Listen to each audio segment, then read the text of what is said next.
Hey guys, welcome to another episode of the Divine RPM channel. It's been a while, but I'm here to give you an update on the DC5.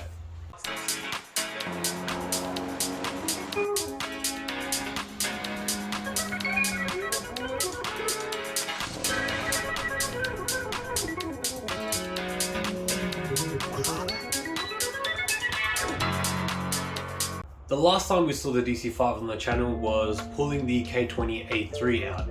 Now that was done a long time ago and a lot of things have happened since then. The engine is out, and that same weekend that we pulled the engine out, I also moved houses.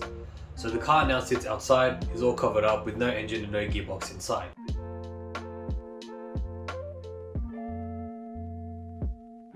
A3 one, and I've sold it off. That engine and gearbox is gone, and I've got myself, if you haven't seen already, a K24A3. Now this K24A3 is from a Honda Accord. I can't remember what CL it was, but it is a K24A3 that is the preferred K24 to put in a swap. In the Accord, it was running, so I did buy the car running. I'll show you some pics and videos.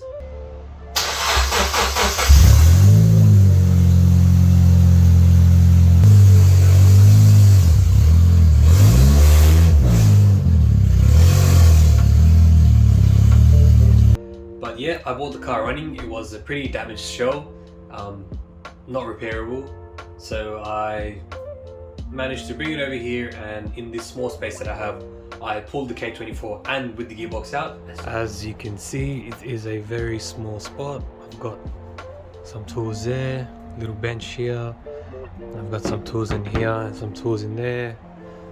DC5 front bumper, Farm Civic number plate, DC5 bonnet, K24 A3, and this is just a garage of random bits and pieces. There's a gearbox there, if you can see it there, top right, there it is, that's the gearbox. Yeah, that's the Lancer, that's the crane, engine crane. But yeah, I had the Accord in here and parked up in here. This couch wasn't there. And yeah, I pulled the gearbox and engine out of the Accord from here. Very tight spot. Took me 2 days, but I got through it. It's a very tight spot. But yeah, that's why things have been kind of slow. There's just not enough room, and of course the dollars. And I'm never gonna sell that thing. I love it. It's so reliable. So that's the K24A3. That's the Lancer, and that's the DC5 out there. So we'll be using the Accord gearbox, which is a 6-speed long ratio gearbox, which is perfect for when I will eventually turbo this engine. So the plan has sort of changed for now. Obviously the big goal, which you've seen in the first video, was a massive, big power goal, build turbo and get the whole car painted, respray everything like schmick. But that's gonna happen, but that is long term. I don't want to skip straight to that because that just means I get no seat time, and I'm going to be spending thousands and thousands of dollars just waiting. And then I'm going to end up going straight from the Lancer, which is 110 kilowatt, to 400 kilowatt, and I'm probably going to end up in the wall, which I don't want. And I've never had the chance to experience track. I've never had the chance to take this Integra to the track with a nice track setup. So I do want to do an NA build, a small NA build, get the engine in there, and take to the track.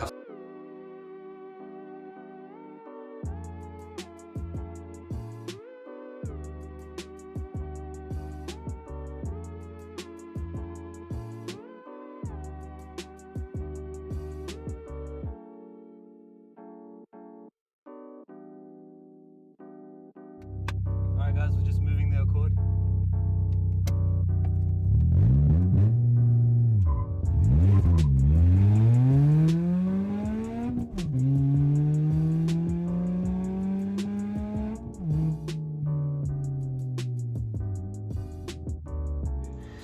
Since I owned it. So the first step is to refresh this thing.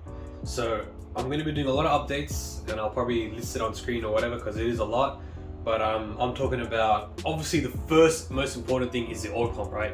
The oil pump on these are pretty weak and pretty crap for high RPM, and the way this is set up, right, the K24A3, when you put it in a DC5 shell and you take it to the track, right, the oil pump does not have enough juice basically to provide oil consistently to the engine when you're going around corners, shifting down, shifting up, going through high RPM, then chucking in the corners, right? The oil moves left and right when you're turning a corner.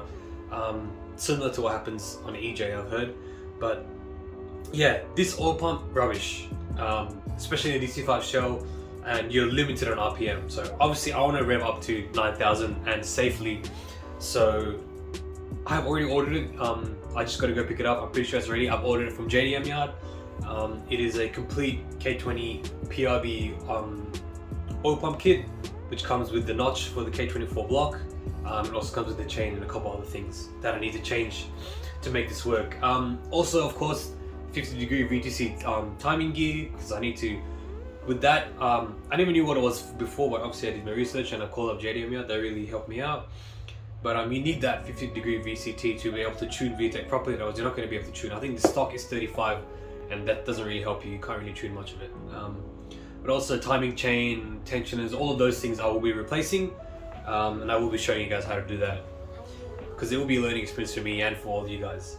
Apart from those specifics, I'll be also getting, a skunk intake manifold, which I already have. I'll show you guys at the end of the video, and also doing a full refresh of the basic stuff, belts, checking if the alternator and all that's all good, pipes, getting to see some of these are ripped, so I will get new of these. Fuel rail, I'll be getting a new fuel rail because I'll be getting an aftermarket intake manifold, and that will replace the fuel rail, so I will need an aftermarket fuel rail. Obviously exhaust, all that, but of course head gasket, oil, checking out the sump if sump oil's good, sump is all good. But apart from that, just the plan has moved from going straight boost to, okay, the DC5 is there, the shell is there, I have the gearbox. Oh, on the gearbox, right? So the gearbox is a long ratio 6-speed from the Accord, and now I am contemplating it, but I do want to put an LSD in that gearbox before I put it in, because eventually I will have to put it in. So I got two options. Otherwise I get it done now, which is spend more money, because I do want to get the gearbox refurbished as well. I don't want to put everything in and then it shits itself and I'm going to pull it out again, because I do want to drive the car and I do want to drive it hard.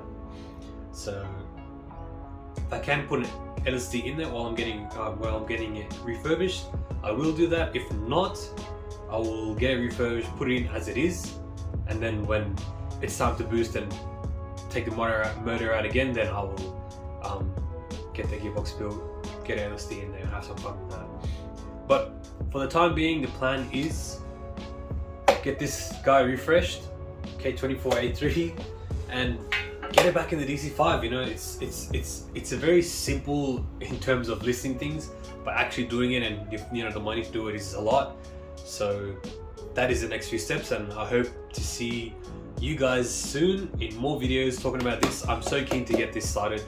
I keep saying that. It's like, I'm so keen to get it started, and I've already bought so many parts, and I keep saying that. But for me, it's just like, I've been wanting to do this since high school. I'm 21 now, I'm turning 22 this year, so it's been a while wanting to do this, so I'm really excited. Thank you guys for watching. I hope you enjoyed this quick little update on the Techie, on the DC5, and hope to see you soon. Guys, don't forget to like and subscribe to see more videos on the DC5. As promised, here's a quick look at this Skunk 2 Ultra intake manifold for the DC5, fit for K20 and K24. Hopefully you get to see it installed in the next video. See you guys. So yeah, that's pretty much the DC5. Chilling outside with nothing in it. It's double layered, so it's really hard to see, but yeah, nothing inside. Hasn't seen the sunlight in a while. And of course the Lancer, my mom's X-Trail. And that thing. So this thing is also mine too. An FN2. But we'll see more of that later.